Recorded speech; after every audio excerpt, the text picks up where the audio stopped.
అందరికీ నమస్తే. బీజేపీ ఎంపీలకు ప్రధాని నరేంద్ర మోడీ గారు క్లాస్ పీకినరు. మీరేం పని చేస్తున్నారు, 8 మంది ఎంపీలుండి ఏమవుతుంది, అసలు మీకన్నా అసౌద్దీన్ కరెక్టు, కనీసం ఆయనన్నా ఫాలో కండి, ఇట్లాంటి వార్తలు బయటకు వచ్చినాయి.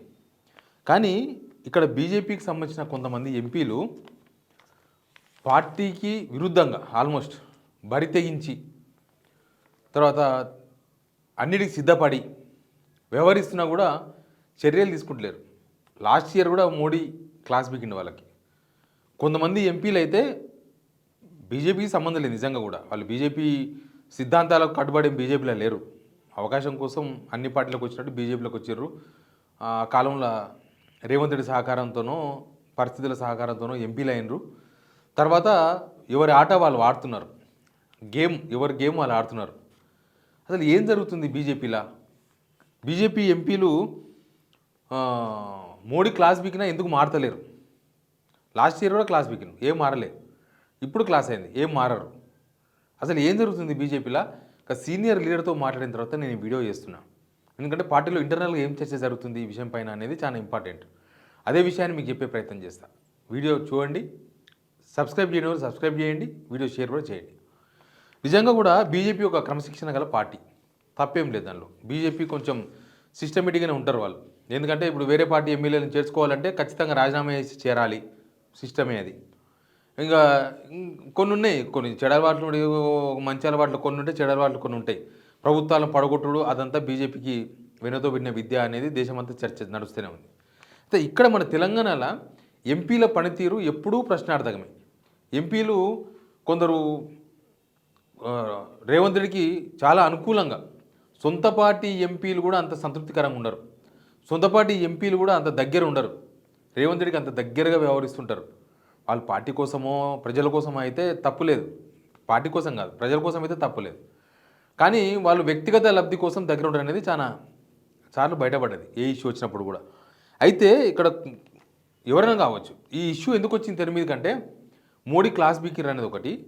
మొన్న రేవంత్ రెడ్డి ఢిల్లీ పోయినప్పుడు పార్లమెంట్ క్యాంటీన్లో డీకే అరుణ, రఘునందన్ రావు, కొండ విశ్వేశ్వరరెడ్డి వీళ్ళు ముగ్గురు దాదాపు 55 నిమిషాలు రేవంత్ రెడ్డితో ఒక టేబుల్ పైన ఫేస్ టు ఫేస్ మాట్లాడుతున్నారు.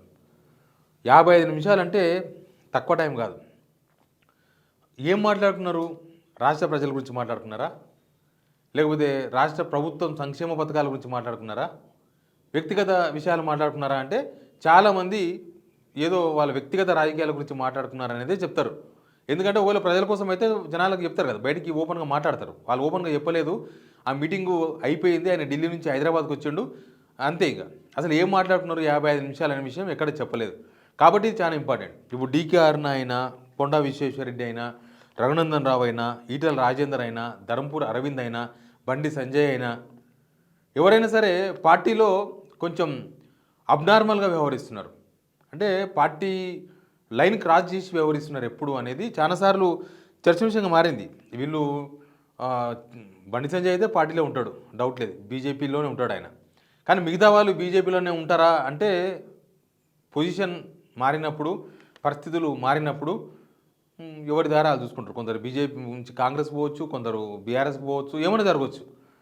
ఎవరు ఎక్కడ పోతారు అనేది మాత్రం ఇప్పుడే ఏం మనం చెప్పలేం. కానీ వీళ్ళు ఒకంత నిర్లక్ష్యంగా, ఒకంపు తెగింపుగా, ఒకవైపు ఇష్టం వచ్చినట్లుగా, తిరుగుబాటుగా ఒక విధంగా చెప్పాలంటే వ్యవహరిస్తున్నారు. కానీ ఇప్పుడు ఏం చేయలేని సిచ్యువేషన్. ఎందుకంటే సెంట్రల్లో బీజేపీ ఉన్నదే, ఎన్డీఏ గవర్నమెంట్ ఉన్నదే చాలా ఆడికాడికి ఉంది. అంతకుముందు గెలిచినట్టుగా 300 పైన ఎంపీలు ఉంటేనేమో వీళ్ళని బేరు చేయకుండే నిజంగా. ఎందుకంటే వీళ్ళు రేవంత్ రెడ్డితో కలిసి నడుస్తున్నారు, ప్రజల కోసం కొట్లాడతలేరు. మోడీ చెప్పింది అదే కదా, మీరు ఇట్లా చేస్తే వేస్ట్, బీజేపీ ఎదగదని చెప్పిండు.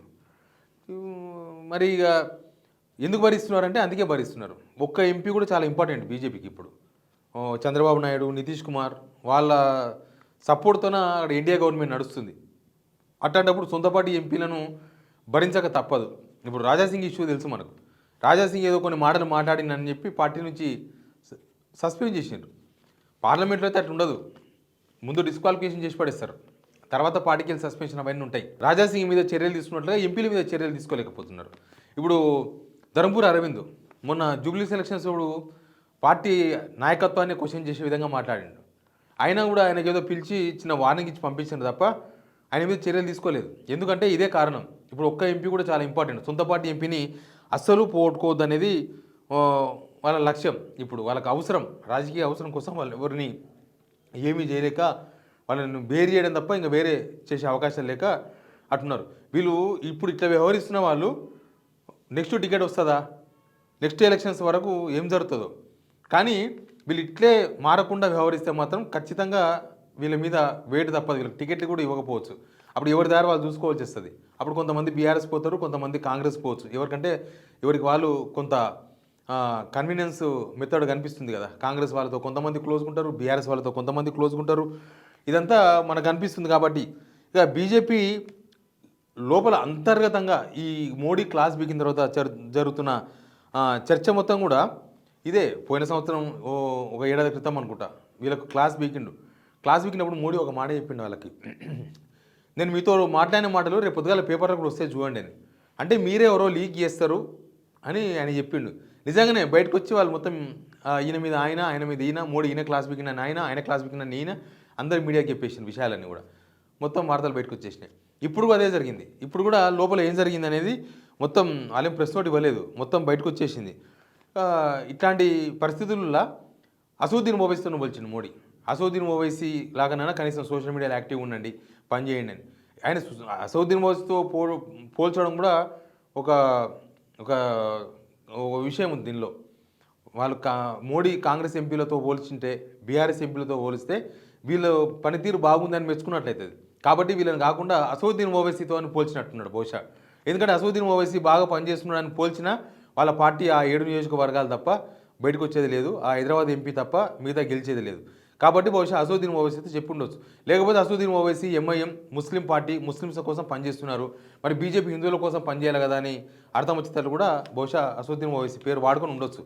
కానీ ఇప్పుడున్న బీజేపీ ఎంపీలు అసలు ఎజెండాకు కానీ, హిందుత్వానికి కానీ, లేకపోతే బీజేపీ ఎజెండాకు అసలు వీళ్ళకి సంబంధమే లేదు. వీళ్ళు ఎప్పుడూ దాని గురించి పెద్దగా పట్టించుకోరు. దాని గురించి పెద్ద గొడవలు అవుతున్నాయి కదా.